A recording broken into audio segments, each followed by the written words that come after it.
This photograph you're looking at was taken in 1873 at the Waterbury State Hospital in Vermont. The girl in this image is Eleanor Byrne, only 8 years old. But if you look closely, really look, you'll notice something deeply wrong. Her expression, her posture, her eyes. It's not the face of a child. It's the face of something that understood far too much. Eleanor Byrne's case defied every principle of 19th century medicine and theology. What happened to her remains one of the most chilling, unsolved mysteries in American psychiatric history. Even now, over 150 years later, researchers and theologians still debate what she truly was, an extraordinary medical anomaly, or something that should never have existed at all. To understand Eleanor's story, we need to return to the world of 1873. The United States was still rebuilding after the Civil War. Vermont, though spared from much of the conflict's violence, was marked by economic depression and a population living between Puritan discipline and the first waves of industrialization. Psychiatry was still primitive, barely separated from superstition. The idea of mental illness was only beginning to exist in medical vocabulary, and the treatments available were closer to torture than to therapy. The Waterbury State Hospital stood on a hill overlooking the Winooski River, a sprawling Gothic structure of red brick and narrow-arched windows. It was built to house those society wanted to forget, the unstable, the violent, the different. Inside, the corridors echoed with screams, prayers, and the clanging of chains. It was into this place that Eleanor Byrne would one day be brought, and where her name would become legend. Eleanor was born on November 2nd, 1865, in the small town of Montpelier, Vermont. Her parents, Thomas and Bridget Byrne, were Irish immigrants, part of the wave that had fled famine and poverty to start anew in America. Thomas worked as a mill laborer, earning barely enough to keep the family in a rented wooden cottage on the edge of town. Bridget worked as a seamstress, making and mending clothes for the families of the wealthier residents of Montpelier. By every available account, letters, parish notes, and surviving testimonies, Eleanor was a normal child. She was quiet but affectionate, fond of the small stray cats that lived behind the family's home, and fascinated by the stories her mother told about Ireland's green hills and the ancient spirits that were said to guard them. She attended the local parish school, learned to read and write, and was known for her delicate drawings and her soft, singing voice during Mass. There was nothing unusual about her, until the autumn of 1872 when everything changed.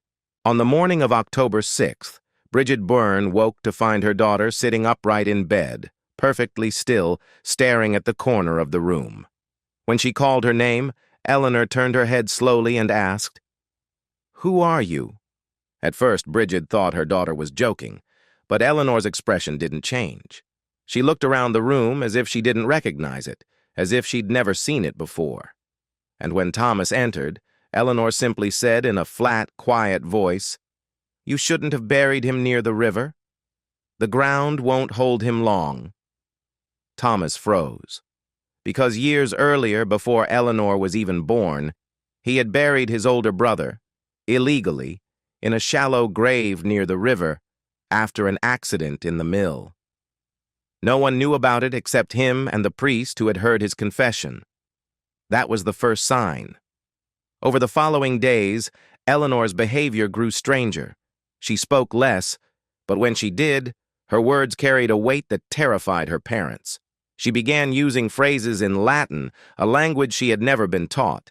She made statements about people in town, private sins, debts, affairs, that were later proven true. At times she seemed calm, almost detached. At others, she spoke in ways that chilled everyone who heard her. Her school teacher, Miss Agnes Porter, wrote in her journal that Eleanor possessed knowledge far beyond her age and spoke of events no child could possibly know. She recited details of historical battles from centuries past, described instruments of torture used by medieval inquisitors, and even corrected Miss Porter's pronunciation of ancient Greek names. When questioned about where she learned such things, Eleanor would tilt her head and reply softly, "I didn't learn them." I just remember within weeks, her fascination with death became impossible to ignore. She asked her mother detailed questions about decomposition, about how long it took for flesh to turn to dust. She collected dead insects and placed them carefully in a box under her bed, arranging them by the way they died. She would sometimes stand at the window during rainstorms, whispering to herself in a language that no one could identify. Animals avoided her. Dogs growled and barked as she passed. Cats hissed and ran. Even the family's old mule refused to go near her. Then came the incident with the mirror. Bridget had gone to wake Eleanor one morning when she heard a soft humming coming from her daughter's room. Eleanor was sitting cross-legged on the floor, staring into a small hand mirror. The mirror was fogged over, but as Bridget approached, she saw, just for a second, something move behind her daughter's reflection. A shadow, darker than the rest of the room, pulling itself closer. And when Bridget reached to grab the mirror, Eleanor whispered, "You'll break it again if you touch it." The mirror shattered in her hands, cutting Bridget's palm open. Eleanor didn't flinch. She simply watched the blood drip to the floor and said, "It always asks for that first." By winter, the Byrnes were desperate. They sought the help of Father Matthew Collins, the parish priest, who had known the family since their arrival in Vermont. At first, he dismissed their fears as superstition or the effects of rural isolation. But when he visited the Byrne home and spoke to Eleanor himself, his certainty vanished. During their conversation, she quoted entire sections of the Bible in Latin, then translated them backward, word by word, without hesitation. She spoke of events from Father Collins's own youth in County Clare, things he had told no living soul. And finally, she said something that broke him completely. "You still hear your mother's voice when you pray, don't you?" "She's been gone 10 years, Father, but she's still angry you weren't there when she died." The priest fled the house. He returned days later, pale and trembling, carrying a vial of holy water and a small crucifix. He performed a blessing, which Eleanor watched silently, then smiled, a cold, hollow smile, and said, "You think that scares me?" The next day, the Byrnes were visited by Dr. Jonathan Wells, a young physician from Boston who had begun documenting unusual neurological cases in New England. He interviewed the family, examined Eleanor, and initially diagnosed her with a rare form of childhood hysteria. But his notes changed drastically after his second visit. He wrote, "The child exhibits cognitive and linguistic abilities beyond comprehension. She can read texts she has never seen before, even when written in ancient tongues. Her body temperature is abnormally low. Her pulse is slow and steady, as if she were in some altered state of existence. The sensation when looking into her eyes is indescribable. One feels observed, dissected, judged." In January of 1873, the situation escalated beyond control. Eleanor's strength increased unnaturally. During one of her episodes, she gripped the edge of the wooden kitchen table and left her fingerprints scorched, burned into the wood. On another night, Thomas found her standing barefoot outside in the snow, her nightgown thin and soaked, her skin ice-cold but unmarked by frostbite. When he tried to lift her, she looked at him with black, dilated eyes and whispered, "They're almost here." After that, Dr. Wells arranged for her immediate transfer to Waterbury State Hospital for long-term observation. The journey took 2 hours by horse-drawn carriage through the frozen Vermont countryside. Eleanor was silent the entire way. Just before they arrived, she turned to Dr. Wells and said, "You'll try to write about me, but you won't finish." "You never finish." The hospital's director, Dr. Elias Hartwood, was a respected figure in early American psychiatry, a man known for his detailed case studies and his skepticism of anything that couldn't be measured or explained. When Eleanor was brought before him, he expected to find a frightened, delusional child. Instead, she greeted him calmly, looked directly into his eyes, and said, "I've read your letters to your wife. You shouldn't hide the ones you never sent." Dr. Hartwood's expression changed instantly, because the letters she spoke of were kept in a locked drawer in his office. Eleanor was assigned a room in the hospital's children's ward, supervised by Sister Margaret Flynn, a nun who had worked with disturbed youth for over 2 decades. Within days, the atmosphere of the entire ward began to shift. The children, 20 in total, started to behave strangely. They stopped playing, stopped eating. Some spoke in their sleep in a language no one could identify. Others sat in silence for hours, staring at the same corner of the room. A 7-year-old boy named Peter Graham began drawing symbols on the walls with charcoal, complex geometric patterns that neither he nor anyone else could explain. When asked why, he said, "She showed me how." Soon, several of the children began describing a woman they all claimed to see at night. A tall figure dressed entirely in black, with long hair that moved as if underwater, and eyes that were nothing but darkness. They called her the Visitor. Every child described her the same way. Every detail matched. Sister Margaret wrote in her journal, "There is something spreading among them.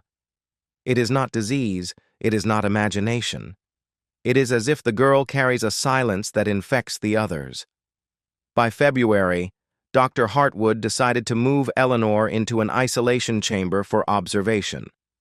He arranged for a series of medical experiments, measurement of her vital signs, psychological testing, even early photographic exposure.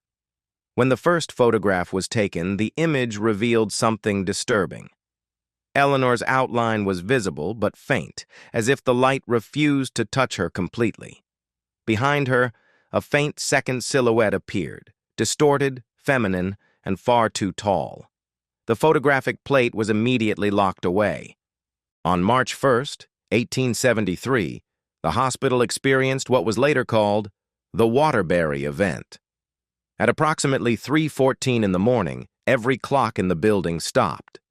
Witnesses reported a sound, low, vibrating like the deep hum of an organ, that seemed to come from the walls themselves. Nurses on the children's ward found the entire room empty, except for Eleanor standing in the center. The children were all lying in their beds, unconscious but breathing, arranged in a perfect circle around her. When Dr. Hartwood arrived, Eleanor looked at him and said, "Now they remember too." Within days, all but 3 of those children were transferred to other institutions. The hospital never recovered its reputation. Eleanor remained in isolation for several more weeks, during which her condition seemed to deteriorate. Her voice grew softer, her body colder. Her last recorded words, spoken to Sister Margaret during a storm that shook the building, were, "It's almost finished. When the stars align, they'll see what was behind all of us." The next morning, her room was empty. No sign of escape, no broken locks, no footprints in the snow outside her window. Only the words, "Not the end," carved into the wooden wall near her bed. She was never found. The official report lists her as deceased under unconfirmed circumstances.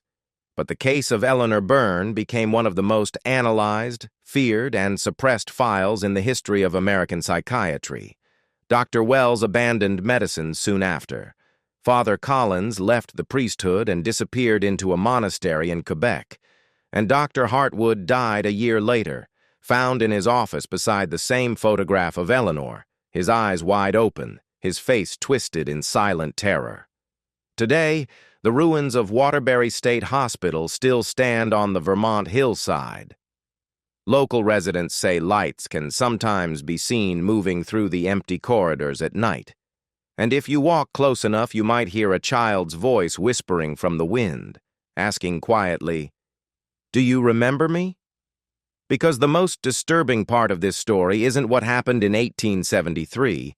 It's that the photograph of Eleanor Byrne, the one taken on her first day at the hospital, still exists. And when experts have examined it under modern equipment, they claim the image continues to change.